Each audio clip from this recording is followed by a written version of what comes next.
Bonjour et bienvenue à la toute nouvelle chronique du journal Le Soir, l'étincelle et le burn-out. Je m'appelle Tamara Roy-Stang, je suis une coach pour les personnes qui flirtent un petit peu avec le burn-out, qui ont vraiment beaucoup de projets, des ambitions, qui veulent atteindre leurs rêves, mais qui savent qu'ils ne le feront pas au détriment de leur santé mentale et physique. Donc peut-être qu'ils ont eu une certaine prise de conscience à ce niveau-là, parce que on le sait, quand on est malade, quand on n'est pas bien dans sa peau, on vit pas le rêve, tout simplement.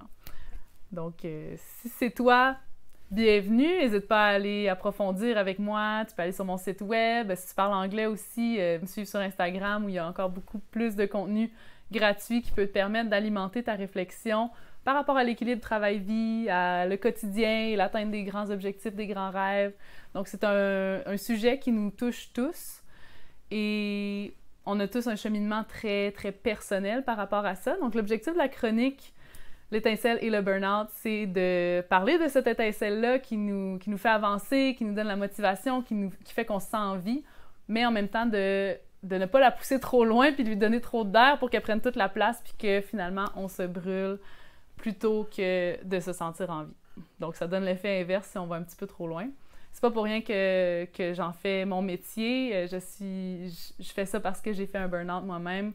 Et ça a été un long cheminement avant même de faire un burn-out. Ça a été une partie de ma vie qui a pris vraiment beaucoup de place et que j'ai eu le temps de bien digérer et ingérer, remâcher toutes les leçons apprises.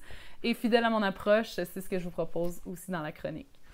Donc, on va regarder des histoires de ma vie, puis les distiller pour en tirer la leçon, la sagesse et venir alimenter ta propre réflexion et ton propre cheminement avec tout ça.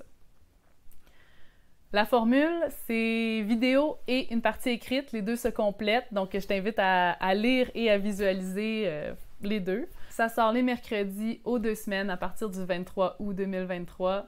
Les mercredis à 10h, aux 2 semaines, on se rencontre et on discute de ces sujets-là qui sont très importants, qui sont pas du luxe en fait. Il faut prendre le temps. Je pense qu'on a chacun un moment dans notre vie où on doit s'asseoir et se recentrer pour avancer dans la bonne direction. Aujourd'hui, dans la partie écrite, je te partage pourquoi ralentir permet d'accélérer au final. C'est peut-être un peu cliché, mais je te confirme que dans mon vécu, ça a été très vrai. Parce que d'aller très très vite dans une direction qui est juste à 1 degré de différence avec la direction désirée, ça fait qu'au final, on se retrouve avec un grand écart à la fin entre la réalité désirée et la réalité qu'on vit dans le moment présent. Alors, je t'invite à lire plus bas. Bienvenue à la chronique. Au plaisir de faire connaissance. J'ai hâte de partager mes histoires avec toi en toute vulnérabilité, en toute simplicité. Et à la prochaine!